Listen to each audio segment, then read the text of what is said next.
as dynamic metals. And that left Jindalee as a pure play lithium company focused on their McDermott lithium project, which is currently the largest lithium deposit in North America. Is it of interest to you? Let's make him welcome and find out. Please make him welcome, everyone. Thanks very much, Chrissy, and thanks everyone for attending. And thanks for the event organisers for putting this event on. Yes, as Chrissy said, we are very focused on our shareholders. As you'll see, management are very large shareholders in the company, so we think like shareholders, not like employees, and very focused on investor returns. So this, and as Chrissy said, we're focused on our McDermott lithium project. It's the largest lithium deposit in North America.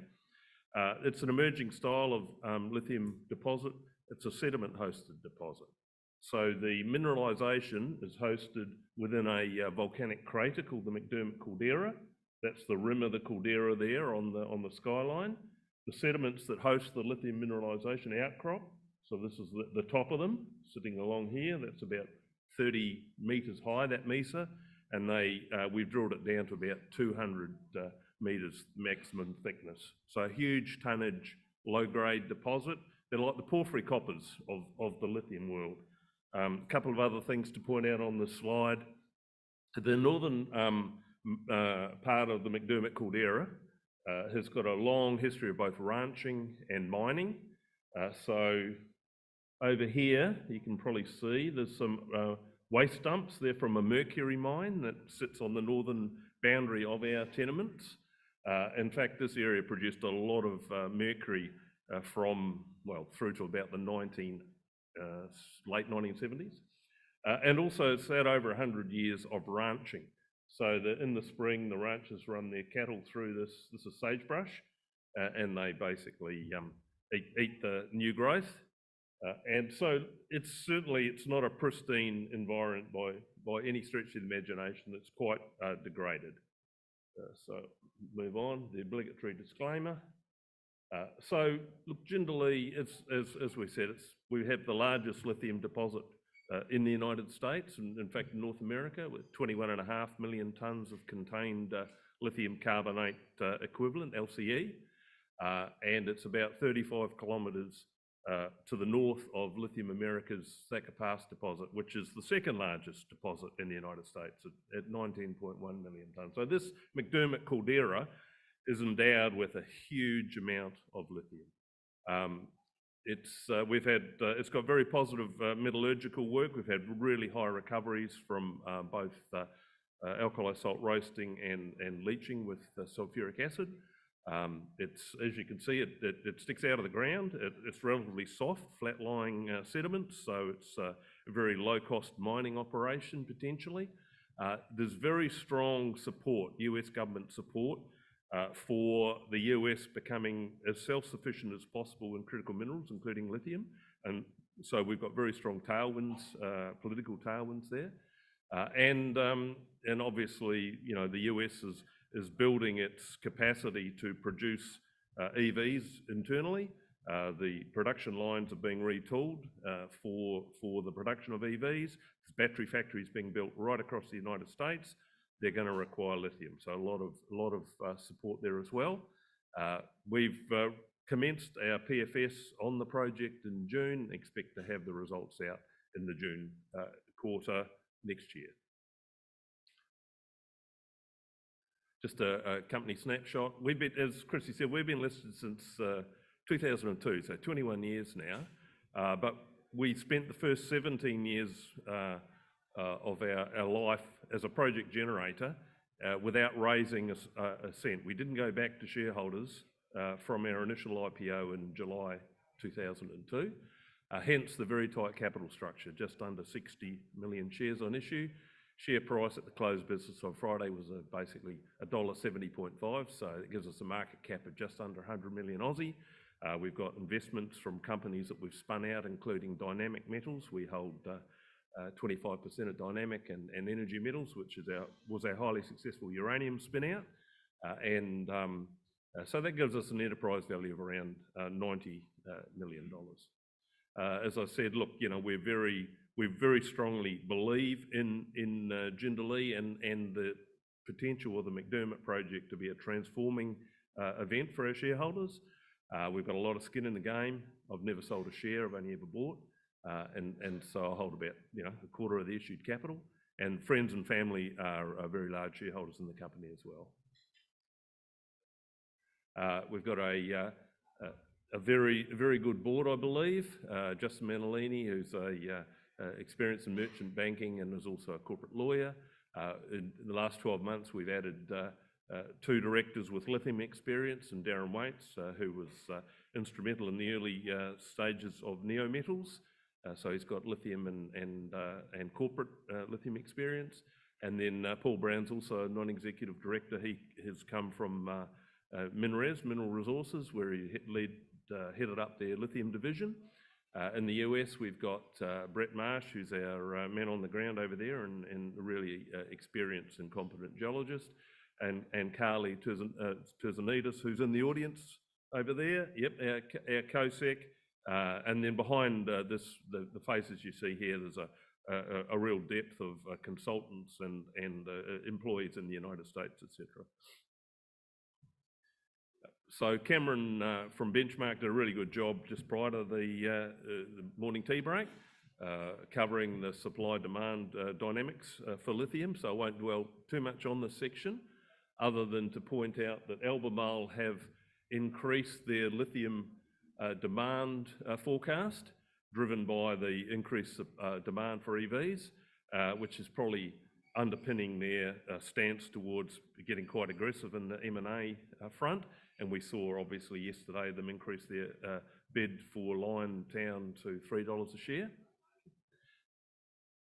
And in this one, I'll just point out that the US Department of Transportation have the sales of new internal combustion engines in the United States being phased out by 2035. I think that's probably a little bit optimistic, but it does indicate the uptake which is coming for EVs for sure. So, and this is leading into the huge number of gigafactories being built. Some are already operating across the United States. Most of them are joint ventures between mainly Korean battery makers and US auto makers. Probably one of the salient features on this slide is down the bottom corner here, where Benchmark predict that to feed these gigafactories, the US is going to need about 600,000 tonnes of lithium carbonate per annum. It currently produces around 5,000 tonnes from one operation, Albemarle Silver Peak brine project in Nevada. Albemarle are looking to increase that to 10,000 tonnes. But the obvious question is, where is the lithium going to come from to supply these gigafactories, particularly if the US is not wanting to be dependent on China, is trying to wean itself off Chinese critical mineral supply. And that's where I believe that giant deposits like our McDermott deposit and Lithium America's Thacker Pass deposit will have their day in the sun. In fact, Thacker Pass is already under construction. So. Very strong bipartisan support for the US, as I said, weaning itself off particularly Chinese critical mineral supply and becoming as self-sufficient as possible. And we're seeing this has been building since the start of last year, and it's only going to accelerate. In fact, just over 12 months ago, the Inflation Reduction Act became law.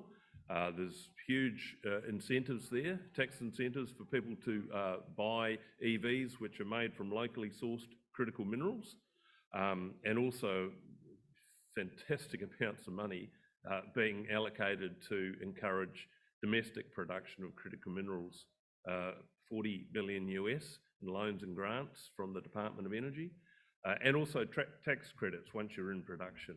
So they were slow out of the blocks, but they're really trying to, accelerate and make this happen as fast as possible. And the money is starting to flow. In mid-January, we had Iron Air, an ASX-listed company, announced that it had been given provisional approval for a $700 million loan to fund the capex of its Rhyolite Ridge lithium boron project, which is 3.4 million tonnes of lithium carbonate equivalent. I'll remind you that our McDermott project's 21.5 million tonnes of lithium carbonate.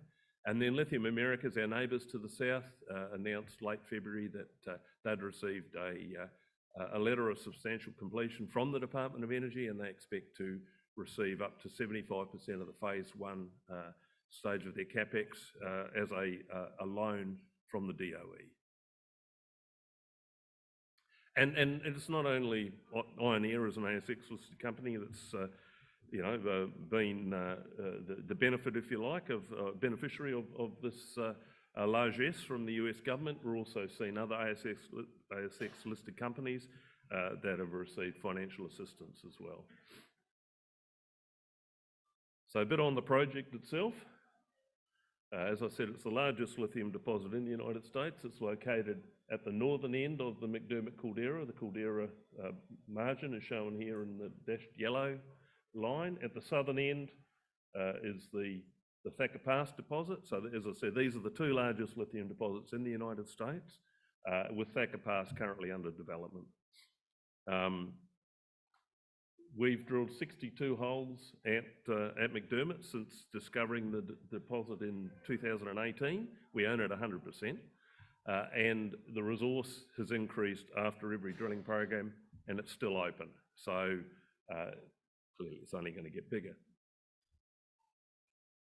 Last year we had a really successful drilling program. We drilled 21 holes late in the year. We got huge intercepts from shallow depths, both on the eastern side of the deposit, up in here, where these RC holes were drilled, and also on the western side of the deposit in here, where some of those diamond holes you can see down here were drilled. So, it was, there's a cross-section here that shows, which is basically through here, across the guts of the deposit, and this is what the resource was like. This is the resource at end of last year. So we've got indicated in yellow and inferred in red. This is a cross-section. The sediments hosting the mineralisation shown in grey, sitting on a green volcanic basement. There's a 5 times of vertical exaggeration here, so we could get as many sections in as possible. And obviously with those huge intercepts that we announced, there was going to be a significant increase in the resource. In late February we were able to announce that the total contained lithium had increased by 62% to 21.5 million tonnes, and the indicated resource had more than doubled to just over 11 million tonnes of LCE, and it's now just over 50% of the total resources. And as I said, it's still open to the south and to the west. We've had really encouraging metallurgical test work results, both from acid leaching and alkali salt leaching. We engaged Fluor to review all of our test work to date, and in March they recommended that beneficiation of the ore followed by leaching with sulfuric acid was the preferred flow sheet. And coincidentally, this is the same flow sheet that's been adopted for Thacker Pass. So we've shipped 700 kilos of core to Hazen in Colorado, and the MET test work is underway now and being managed by Fluor, and that'll feed into our PFS. We signed a MOU with POSCO. POSCO are a major supplier of cathode active material for General Motors, hence their interest in us and getting closer to us. It's non-binding, so we don't have to deal with them. It'll be on our terms. Oops, sorry, I'll just go back on that one. Just note that we've completed environmental baselines studies last year, and we're building on them, and no red flags were noted from those studies. And you can see the mercury mine that you could see earlier, a photograph of it there on the right-hand side. If there's one chart you need to remember, this is the one. Look at the size of the bubble, that indicates the contained lithium carbonate. This is comparing sediment hosted deposits in North America. including Mexico. We're currently valued at $4.50 per tonne of lithium carbonate. Albemarle's bid, $3 bid for Lionheart, values their resources about $1,140 per tonne lithium carbonate. If we were valued similarly, we'd be trading at $427 a share. Now that's ridiculous, of course. We're comparing pegmatites with sediments, but it just gives you the indication of the value, potential value of these very large strategic projects if you can de-risk them to the point where a major company is really interested in them. So everyone should have a few Jindalee shares in their portfolio. This is what's coming up, and I think we're done. Thank you. Well done, Lindsay. Good man. I was just talking to Shane at the back saying, Shane, do we pull the microphone now? As interesting as Lindsay is. Thank you so much, Lindsay. We're going to pause our lithium focus. We're going to delve into the potential of graphite because Australia is not a producer of graphite yet, but 3 of our states have big resources of graphite. And it's so important to the international market that the Australian government has actually classified it as a critical mineral, and they've dedicated significant resources to researching market gaps and opportunities available. So with that firmly in your mind, we welcome up International Graphite. Now they're developing a mine-to-market downstream graphite project and a proposed anode material production facility here in WA. They're led by this fellow here, a very experienced mining executive, ASX, TSX director. Andrew Worland is his name. His career spans 30 years. He's a lot younger than what he looks. But he's here to talk International Graphite, so please make him welcome. Thanks, Chrissy. Thanks everyone for attending today, and also acknowledge Lindsay's presentation there. The numbers that Lindsay is talking about there are truly breathtaking, and that applies across the battery metals space in particular. And sometimes you've got to see it to believe it. And I had the pleasure in June of going to the Battery Mineral Intelligence Washington DC US Gigafactory conference, where all the names that Lindsay had up on the board there for the US build out of the Gigafactory capacity were there in attendance, and they are scrambling for raw materials. And so I can't emphasise enough just how important the resources are that we own in Western Australia and more broadly in Australia, and how important they're going to be over the medium to long term for the decarbonisation of the globe. And so we're sitting on assets here that are going to be worth significant value in due course, and also in the NAFTA countries as well. So our vision at International Graphite is to create Western Australia's certainly first fully integrated mine-to-market producer of graphite battery anode material. Our core assets are the Springdale Graphite Project in the southern region of Western Australia, and we have established a presence in Collie, where we intend to build downstream processing facilities. Briefly on the corporate structure of the company, we listed in April of 2022. We have a market capitalisation today of around about $30 million, 6.8 million in the tin, which includes commitments from the Australian federal government and the West Australian state government to help finance some of our feasibility and project implementation works over the coming 18 months. We're pretty tightly held. Comet Resources, who are the former owner of the Springdale Graphite Project, own 24% of the company. Board and management speak for about 40% of the company issued shares in issue. The real technical expertise in the group is headed by Phil Hurst, the chairman of the company, and Dave Pass.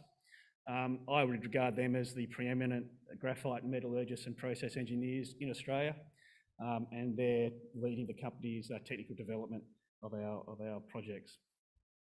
Just touching quickly on some of the scale that we're talking about. These figures on the right-hand side left-hand side as you look at it, of annual EV sales come from the International Energy Association. They're predicting by 2030, 45 million motor vehicles, electric vehicle motor vehicles will be on the road. That's a 35% increase in sales in 10 years. And you can see on the right-hand side there the split of how the lithium-ion battery market is supporting those particular vehicles. So just remember that number of 45 million vehicles. In terms of the graphite's role in the lithium-ion battery, Graphite makes up 95% of the anode in a lithium-ion battery. Ironically, can be up to 10 times more graphite than lithium in a lithium-ion battery. 1 kilogram, roughly speaking, of graphite is required for 1 kilowatt hour of battery capacity. So think about a typical, let's call it on average, a 65 to 75 kilowatt battery going in a vehicle. You need 1 kilogram of graphite for each of those kilowatts. Multiply that by 45 million vehicles on the road in 2030, and you create a demand picture of somewhere around 3.5 million tonnes of graphite required relative to a market today of 1.5 million tonnes. So in 7 years, we need a significant expansion in graphite supply. And if you look at benchmark intelligence forecasts out to 2035, 2040, that number is larger still. And as I said before, Western Australia really is at the forefront, in my view, of future supply of critical minerals to North America, Europe, and Asian gigafactories. So at a glance, the Springdale Graphite Project, 100% owned mineral resource. It's going to be a long life mine.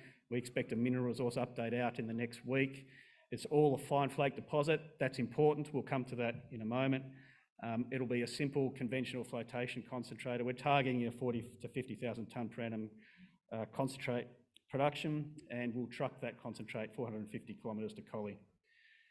In Collie, we've completed a scoping study for the production of coated and uncoated battery anode material to treat 40,000 tonnes of concentrate input, and that would produce around 20,000 tonnes of battery anode material. We've established our presence in Collie with the research and development, micronizing and spheroidizing equipment, and we're about to scale up that facility now to support future test work programs and commercialisation of micronizing capability. So Springdale at a glance, 100% owned property. Can't go back. It's about 25 kilometres south of Ravensthorpe, the world-class Iggy's mine, the Mount Catlin mine sitting there as a wonderful contributor to the local community, as is the Ravensthorpe nickel mine. Both mines have an outstanding reputation within the community, and we are being actively encouraged by everybody in that community to develop our project with their social licence. We're on cleared agricultural land. The existing resource that we acquired from Comet Resources as part of our IPO was a 15.6 million tonne resource at 6% TGC with a high-grade component of 2.6 million tonnes at 17.5. That consisted of about 7,900 metres of drilling. I'll explain what we've been doing in the last 18 months in a moment. All the mineralisation is shallow. The average drill hole depth is about 85 metres. As I said before, it's a fine flake deposit, so all of this material will go to the battery anode market. There's no coarse jumbo flakes involved, and we don't need to understand the industrial graphite market to understand the offering of international graphite. Metallurgical test work done so far has confirmed that it's been that the concentrates from the drill core is amenable to battery anode material, and we've commenced the permitting process. So the last 12 months we've done about 20,500 metres of drilling, 273 drill holes, mostly RC, some diamond, 9,000 metres of infill drilling and extension drilling to revise and reclassify the existing mineral resource so that we're able to complete economic studies under the JORC code. Another 11,500 metres of exploration drilling has been undertaken on 4 of 7 anomalies. So that image on this slide is showing where our existing mineral resource is in the yellow highlighted components, and then scattered all around us is aeromag anomalies. We've tested 4 of those, Far West, Central, South and Mason Bay. Each of them has shown considerable graphite mineralisation. So we've had a 100% hit rate with our exploration program. In Central, we've drilled 5,000 metres in a very small area of 23 hectares. And in Mason Bay, we've drilled another 5,000 metres in an 8-hectare zone. The reason I mention that level of drilling is the existing resource of 15 million tonnes has 7,900 metres of drilling in it. We've just gone and put in 20,500 metres of drilling, of which 10,000 of that is into completely new areas, virgin discoveries. So our exploration model is being confirmed by the drilling program, And we've got an enormous amount of tenure still to be tested on this land holding. So this resource is just going to grow and grow and grow. There's some cross sections there of the drilling we've done at the two discoveries, Central and Mason Bay, showing that the mineralisation remains shallow. It's in oxidised rock. We haven't hit the end of mineralisation in any of the holes yet, and so we believe this is going to not only be we'll have a permitting benefits in relationship to the oxide material, but it's going to have enormous mining benefits in relation to the free dig component of the ore body. So what will Springdale look like? We believe at the end of the feasibility studies we will show that we'll have one product for sale, a fines graphite concentrate, sub 150 micron, that'll be specifically dedicated to the battery anode material processing flow sheet. We'll target an ore mining rate of between 250 to 500,000 tonnes per annum to deliver around 40,000 tonnes of concentrate per annum.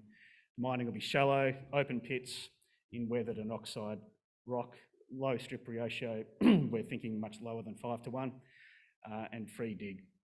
Nothing unique, nothing exotic about any of the equipment on site, conventional mining equipment, conventional flotation process. Turning to Collie. So what all of us in the fines graphite market are trying to do is capture that full value of our mineral resource. So as I said before, Springdale will produce a 95% concentrate. It'll be a sub 150 micron. That then is suitable for the downstream processing industry. The first step in that is micronising. We bring that 150 micron product down to somewhere between 5 to 20 micron. It's an important step because not only is it part of the battery anode flow sheet, but it also establishes it is also a byproduct from once you spheroidise your graphite. So spheroidising is about shaping. You have what's called a yield within the processing industry for graphite, which is essentially product losses. That product loss is in the form of a micronised product, and there's a market for that. And so you'll see that throughout the feasibility work that companies are doing, you'll see a byproduct credit. That's what that is. It's the micronised product from the spheroidisation process. You then take this spheroidised graphite and you purify it to 99.95%. There's a number of different proven technologies to do that. And at that point, you have an interim product for sale, and it's called an uncoated spheroidised purified graphite product. The next step is to coat the graphite, and that is then the final step, more or less, in the value chain to contribute to a lithium-ion battery. We've established our R&D facilities in Collie. As I said before, we have a micronising spheroidising mill. We've tested product on imported concentrate and shown that we can produce a market acceptable products through micronising and spheroidising with sizing and distribution characteristics amenable to battery anode material. We have a qualification scale plant arriving next week into Fremantle that was manufactured in North America. That's the next scale up in our test work program and sets the scene for us to actually explore micronised markets, which are an important byproduct from our battery anode process. As I mentioned at the start, we have produced a scoping study for the battery anode facility in Collie. These facilities can be scaled, they can be started out small and built upon and expanded out of cash flow if need be. The full coated, spheroidised, purified graphite product would be producing around 20,000 tonnes of finished product per annum, an IRR of 41%, a capex estimate of $220 million for that, and generating annual EBITDA of $100 million per annum at price decks that were based off Macquarie Bank's outlook from earlier this year, which would seem to be undercalling price relative to what many other industry experts are calling. So we're very, very comfortable with the economics and how they're shaping up. We're into now the world of demonstrating we can deliver on that. Briefly, why Collie? Probably preaching to converted in this room. Clearly, Collie is the centre of the Southwest Interconnected Grid. It'll be the centre for the distribution of renewable energy across Western Australia as the coal plants shut down over the next 10 or so years.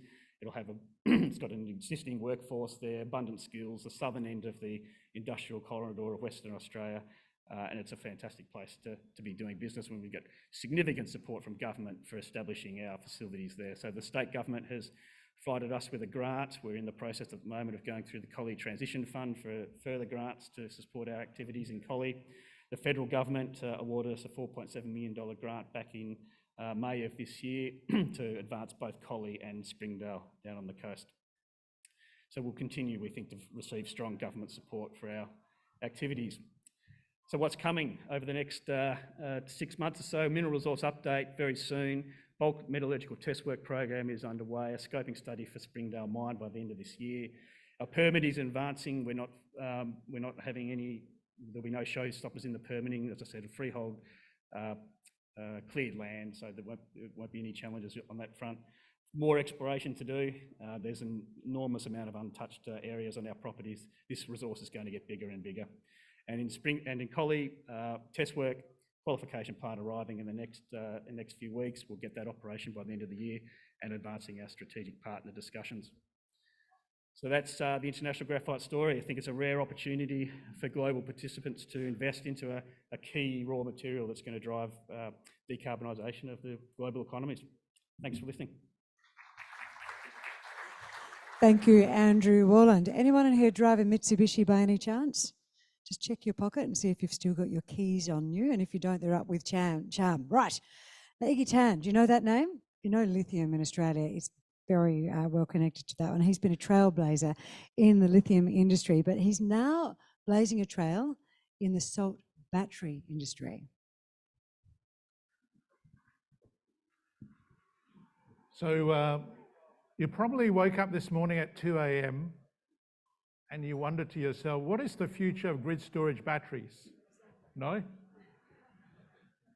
Well, before I talk about the grid storage batteries, I want to talk about solid state technology. Who understands solid state? Well, just to give you an idea, the lithium-ion battery industry has been trying to move to solid state.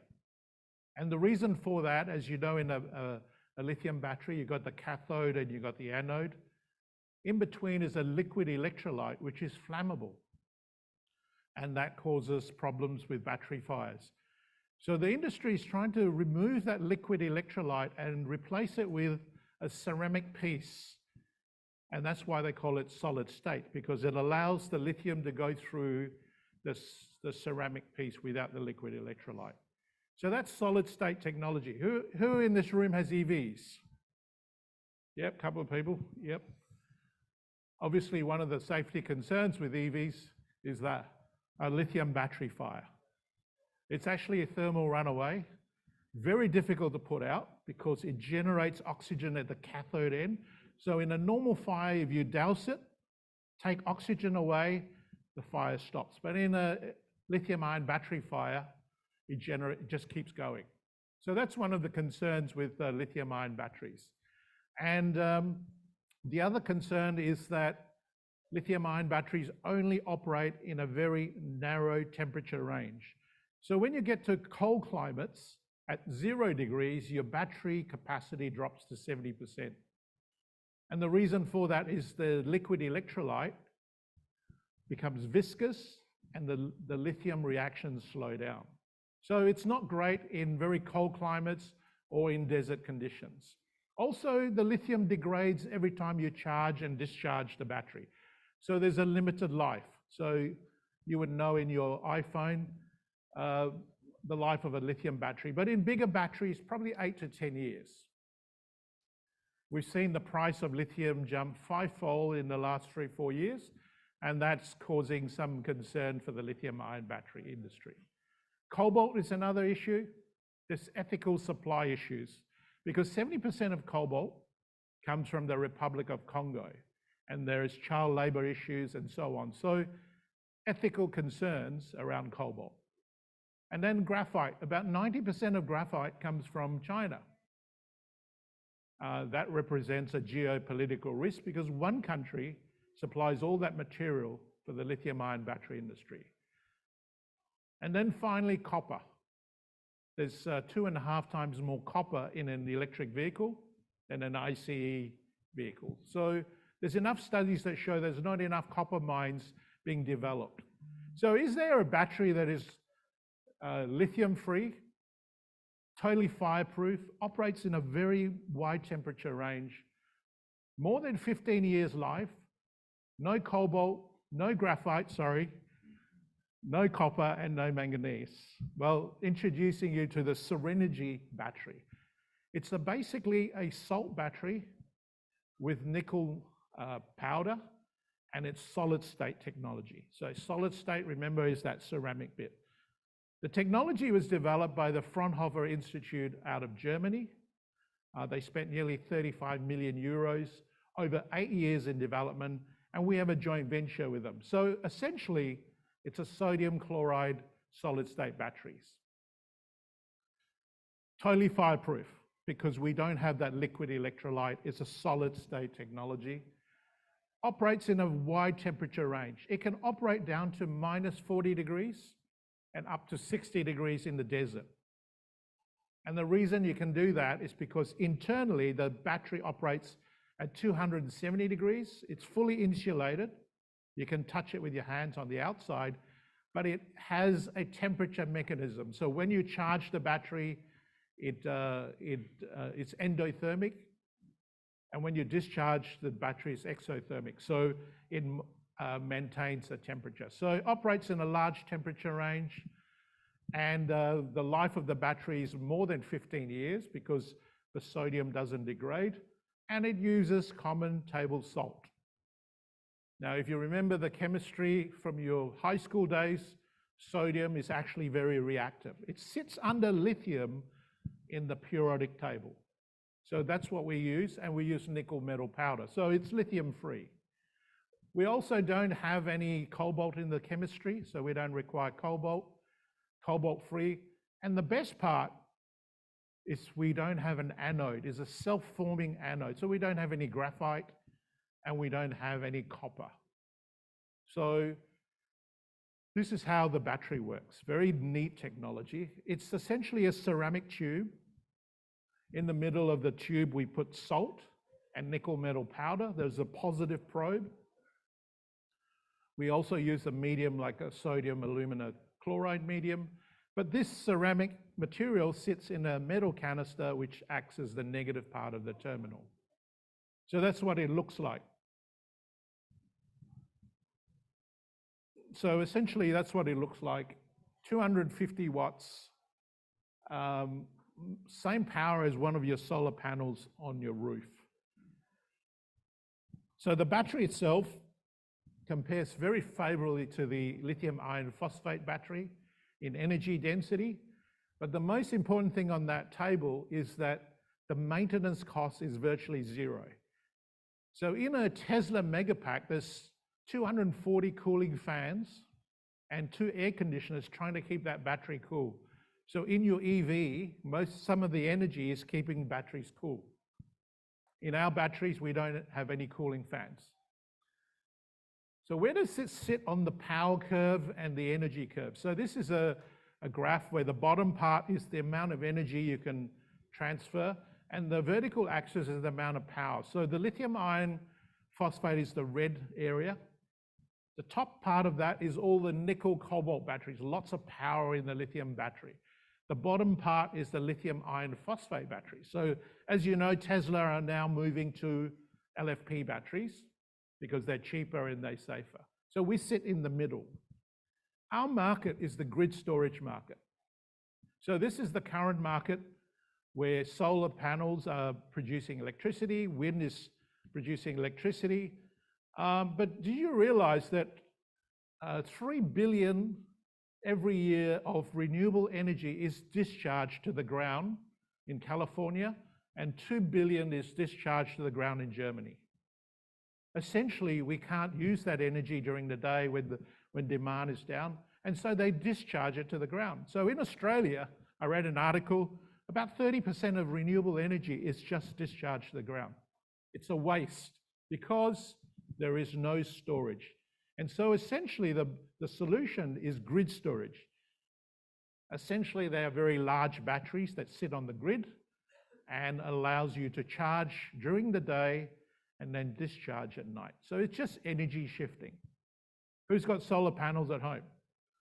Well, all the excess energy you're putting back to the grid, you're probably getting 4 cents during the day, and you're buying it back at 30 cents. So it doesn't make sense. The grid storage market is the market you want to look at. It's growing at 28% year on year, expected to be about 150 billion by 2035.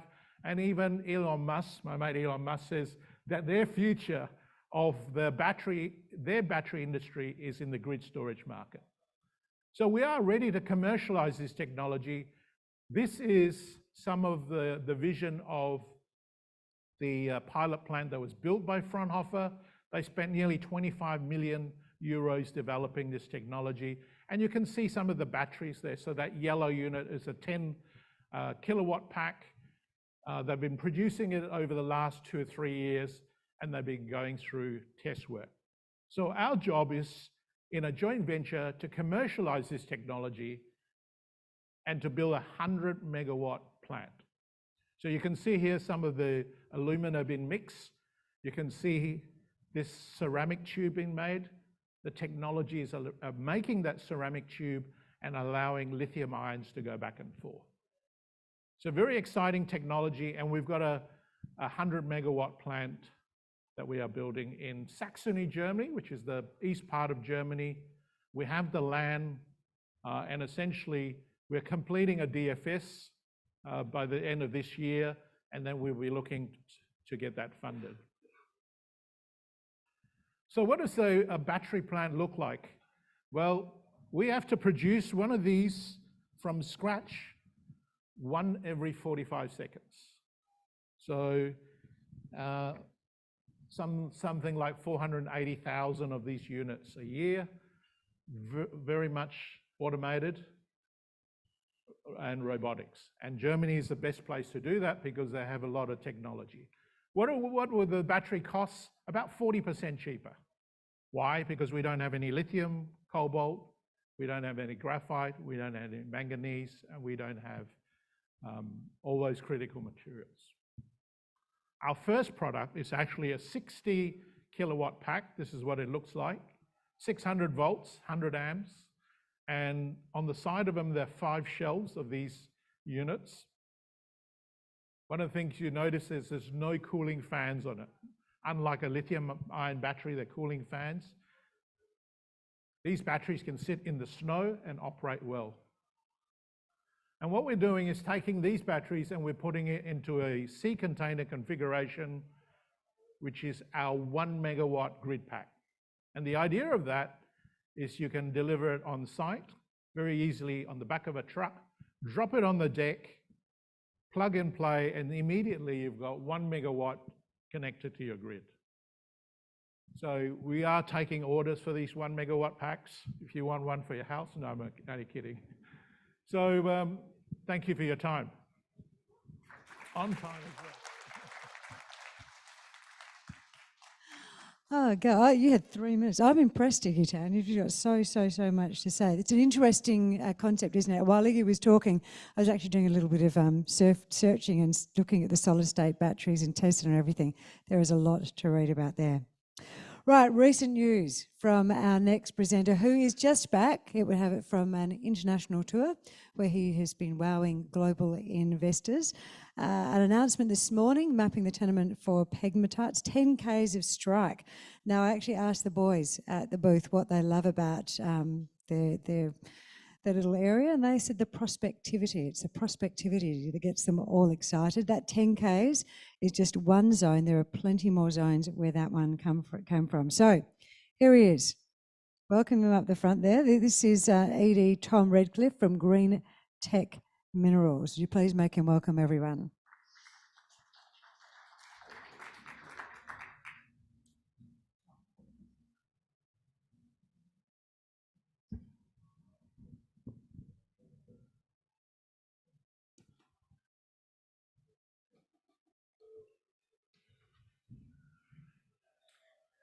Good morning, everybody. As the name says, Greentech is chasing the battery metals, and I'm here to tell you about what we've been up to for the past year. It's a small company. listed on ASX in January 2022. Focus, as I said, is battery metals, and small experienced executive team.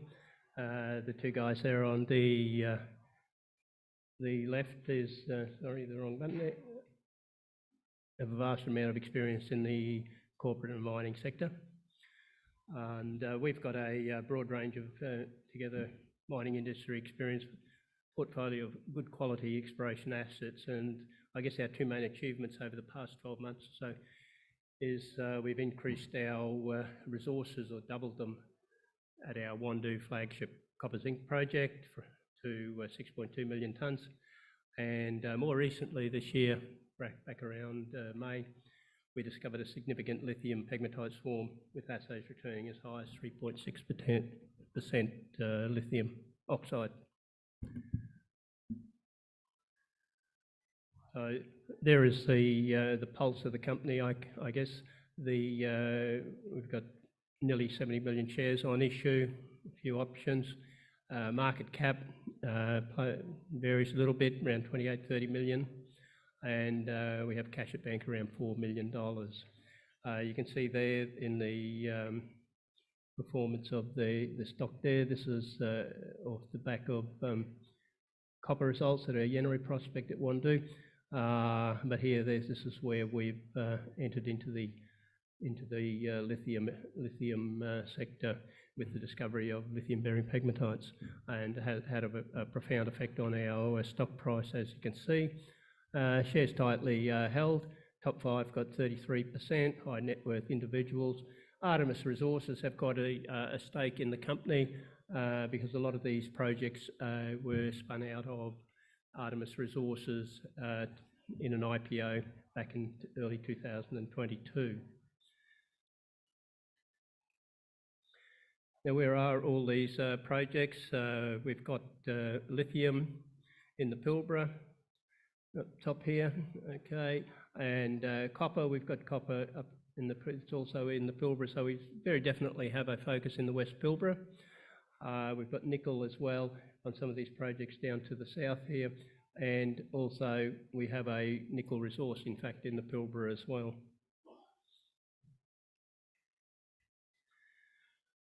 There are tenements, and we'll just talk basically around the West Pilbara projects at the moment.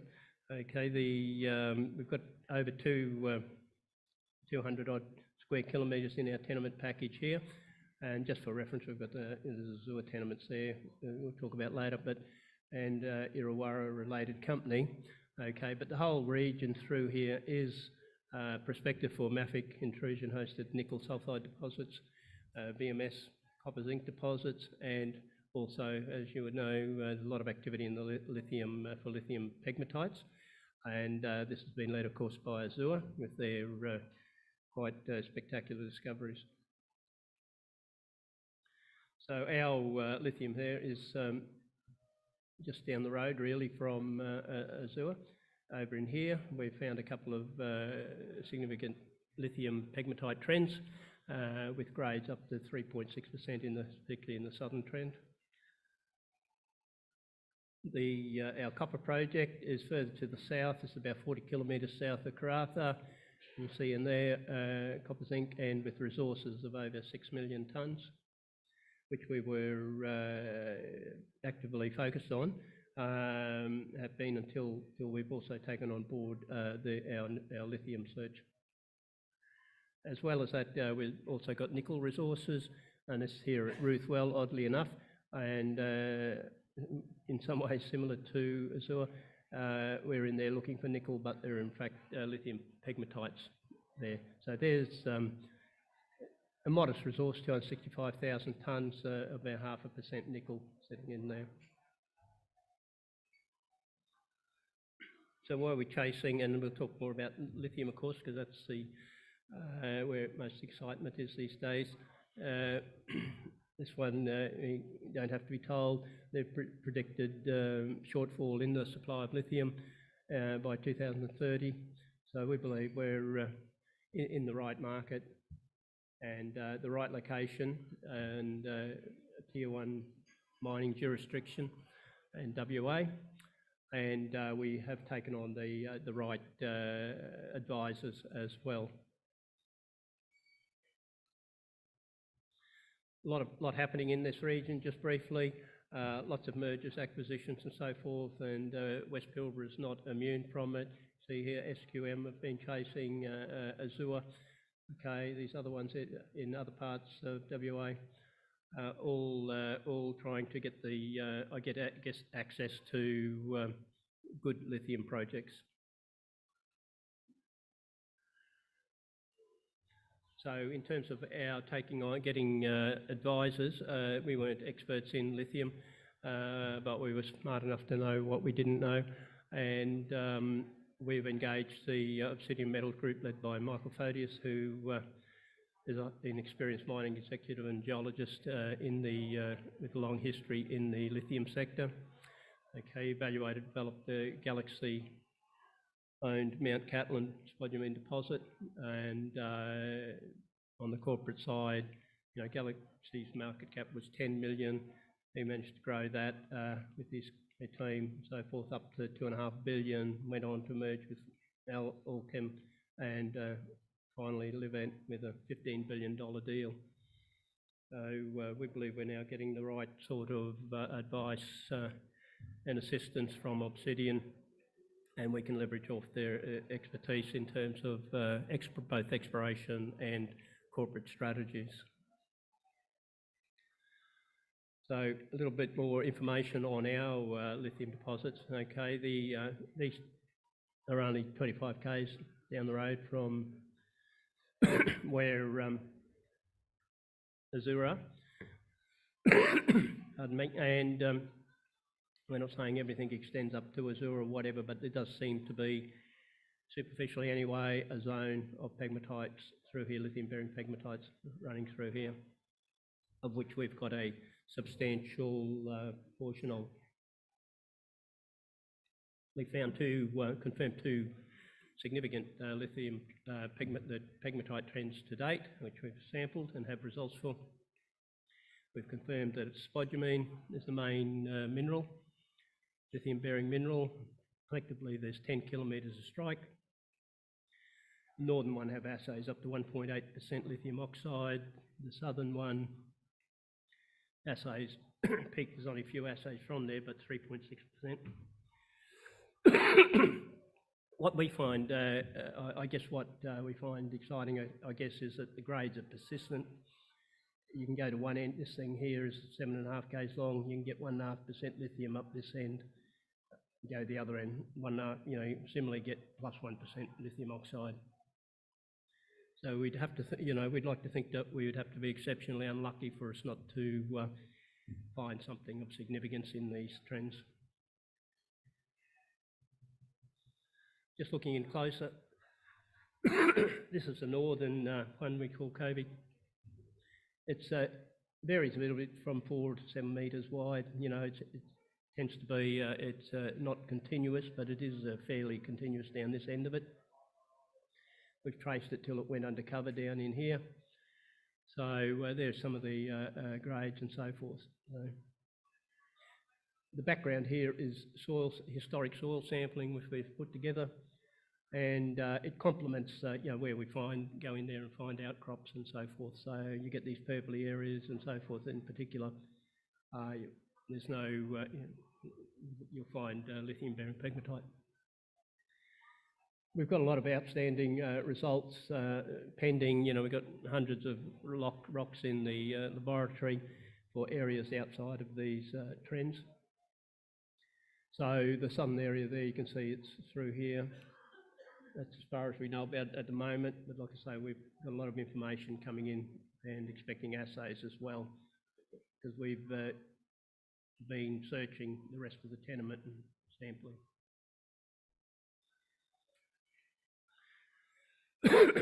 You can see there a little bit more detail really.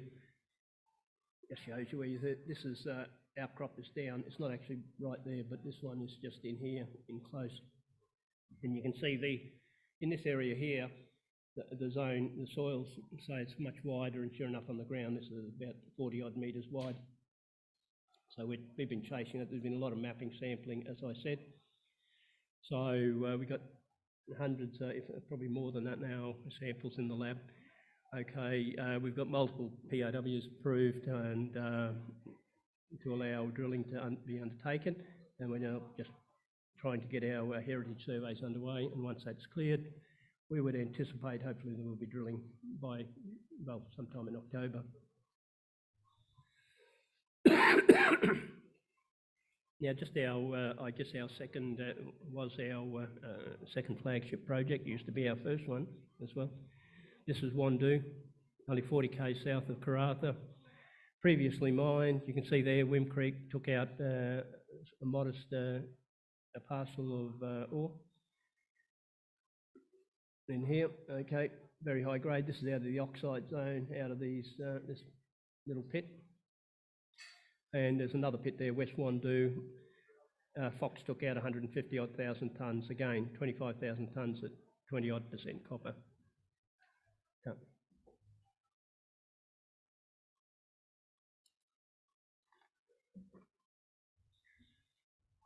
And this is what the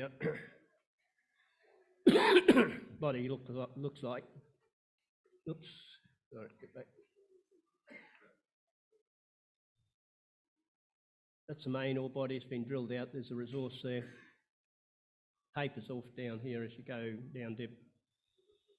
Grades drop off. But underneath it was another mineralised zone. And it thickened out just down here. And we'll talk about these in a minute, but we can see here quite good grades, gold credits as well. 10 metres at over a gram. It's not a gold mine, but certainly good gold credits.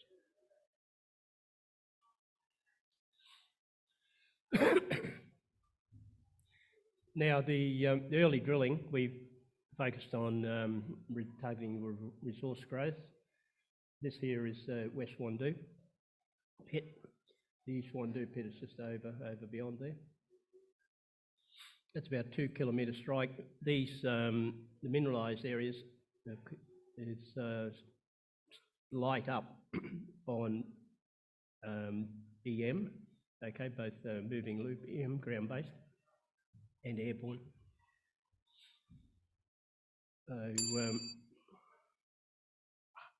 Okay, and these are the deposits that are there, 6.2 million tonnes over 1% copper. If we just go to this one, this is the target we're particularly interested in at the moment. We're chasing. This is East and West Wandoo, they're quite tiny.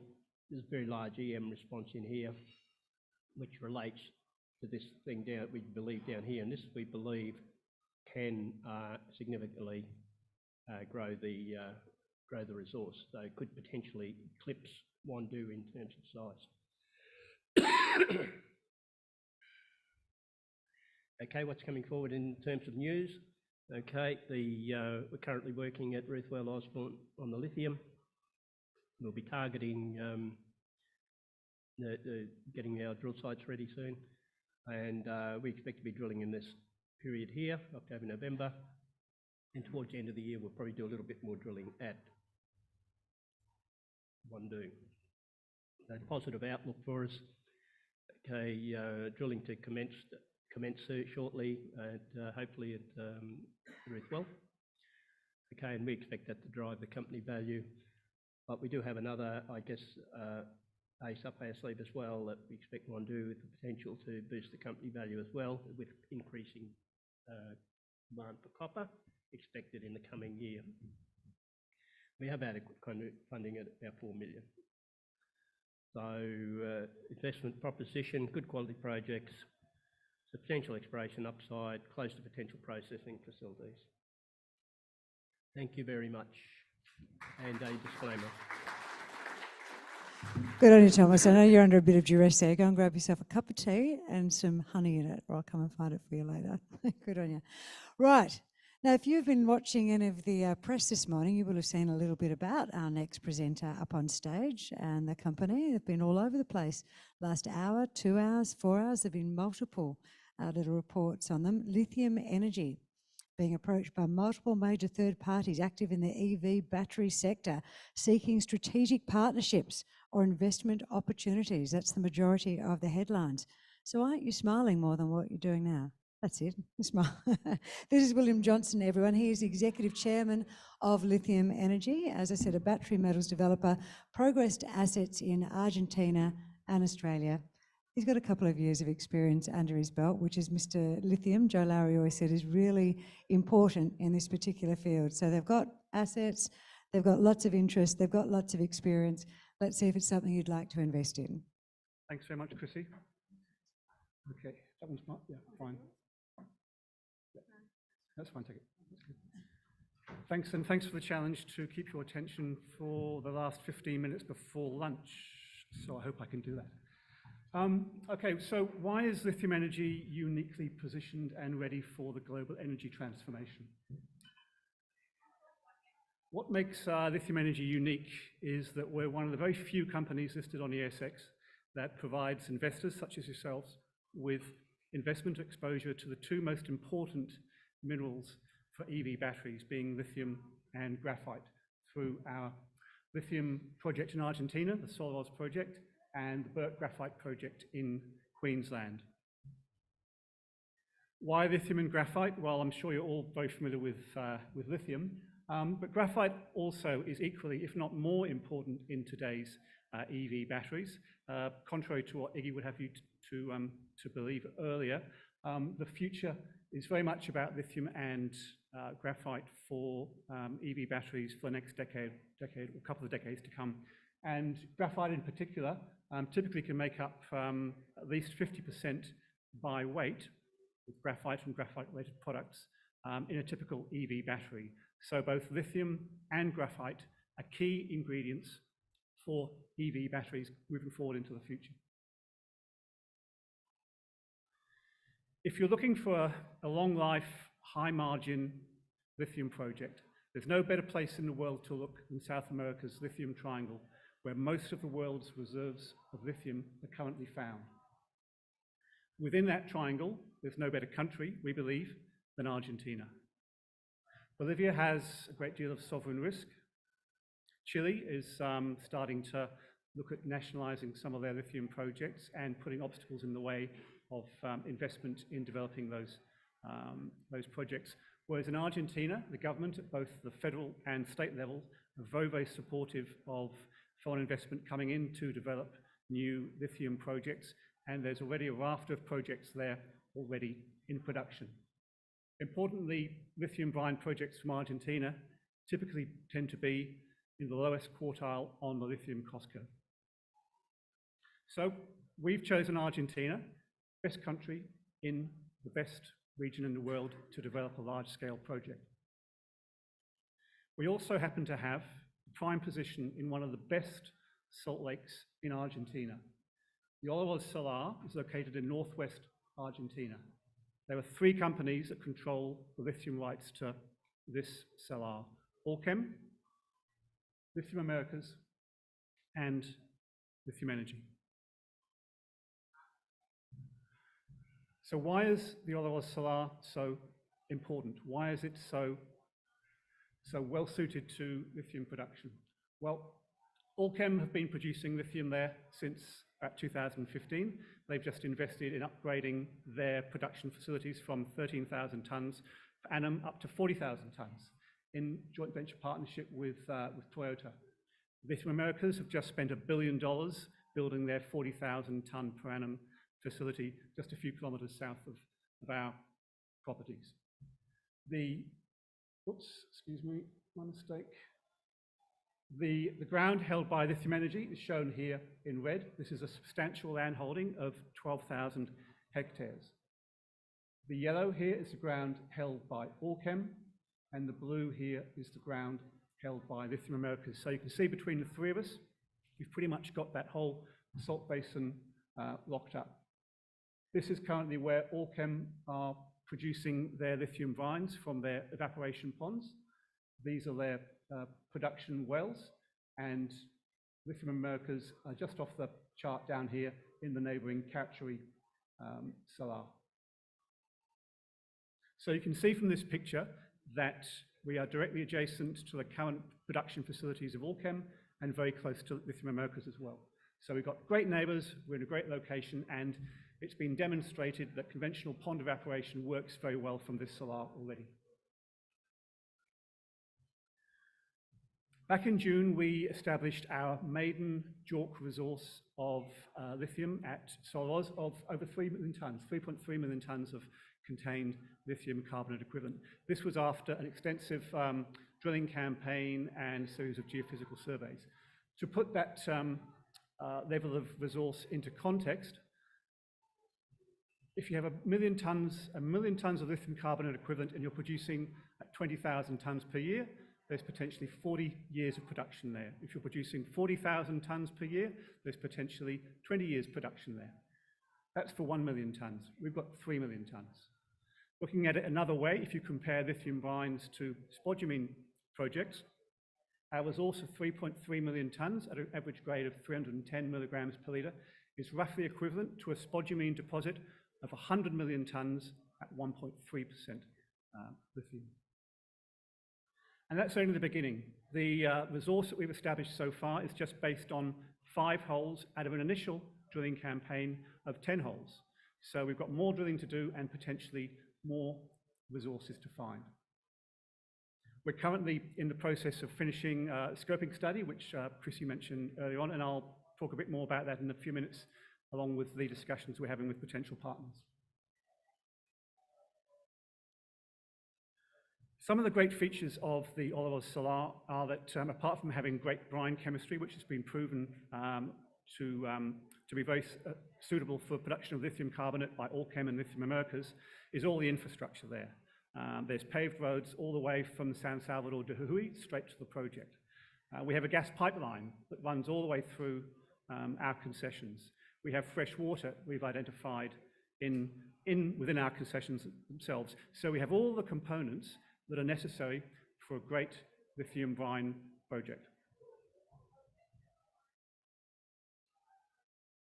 We've also determined through the testing we've done on the brines that the brines that we're pumping from our wells are very, very similar in chemistry to the brine that Allchem and Lithium Americas are using to produce their lithium. It's not surprising because it all comes from the same underground aquifers, but it gives us greater confidence to move forward in the development of this project. One of the, apart from the high grades, the low magnesium to lithium ratio is a key benefit with these kind of brines because having a low magnesium to lithium ratio reduces the cost of production.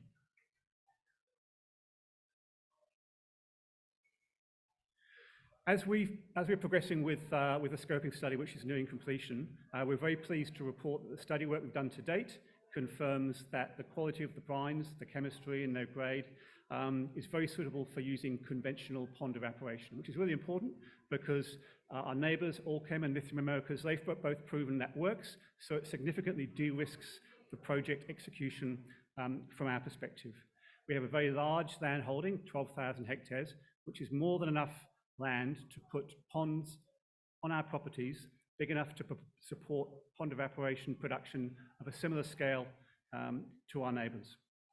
But there are alternative technologies now being developed. Direct lithium extraction is one, and DLE, direct lithium extraction, does provide some significant potential benefits, being the possibility to move into production quicker, potentially lower capital costs, and also better recoveries. Typical brine projects have recoveries between 50 to 60%, which means that potentially you're leaving 40% of the lithium in the brine, whereas DLE recoveries can be between 80 to 90%. So in the long term, there's significant benefits to be considered from looking at DLE. So the work that we've done to date, we believe puts us in a really strong position compared to many other brine projects, in that we know that we have a choice of technologies. We can either use a conventional pond evaporation used by our neighbours, or newer DLE technology, or even a combination of the both. We've, before I go on to this slide, recently we signed a deal with a Chinese company called Lanchen. They're one of the leading providers of DLE technology in China, and they were so impressed by our project and the potential of it and its location they've offered to buy and to build us a demonstration plant at SolarOz for free. They're going to build the plant, pay for it, build it. If it works and we're happy with it, we can buy it. If it doesn't work, they'll take it away. So that's a fantastic deal for us and really just reinforces, I guess, the high quality nature of our project and in particular the location. There's one of the key things we're having to do to advance the project quickly is build up the team. We've got a team of over 20 staff that we've built up over the last year, mostly locals from the state of Hui who have previously worked in the lithium industry. We're very pleased to have recently appointed a new general manager there, Senor Raul de Lena, who used to be the operations manager for Lithium America's joint venture company, Minera XR, at the Olaroz Solar. Now that's really important for us because Raul was one of the key people involved in building their project, which has just been commissioned. And so the experience that he had locally in executing that and over the last 4 or 5 years, taking a project from studies all the way through to production is going to be very important to us as we advance our project going forward to a similar stage. So where are we currently at? As mentioned, we're working with Hatch to complete the scoping study on the SolarOz project. We're going to continue drilling. We're drilling currently holes 7 and 8 of our initial 10-hole program. After those diamond holes, we'll be looking at drilling some production test wells. We're also starting some of the laboratory test work, some evaporation testing with some ponds on site, and doing all the normal things you do to fast track projects like this into production. As Chrissy mentioned, we have been, I can confirm we have been approached by some large and some very large potential strategic partners who are active in the EV space and who are very interested to participate with us moving forward. So we are going to continue to advance with those discussions, and if they advance to a particular stage, we'll certainly advance or let the market know at that point in time. So that's lithium of my 15 minutes. I think I've got 2 minutes left, so only 2 minutes to apply to graphite. That really doesn't do it justice because we really have an exceptional project in Australia too, the Perth Graphite project, where we've got a contained resource of over 2.6 million tonnes of really high-grade graphite, which is really important for the battery industry, as I mentioned at the beginning. Our aim here is to develop a vertically integrated business here in Australia that will produce battery anode material, specifically purified spherical graphite. There's a huge potential demand for this project, for this material, heading our way, and we're ideally placed to satisfy part of that demand, being located in the low sovereign risk jurisdiction of Queensland.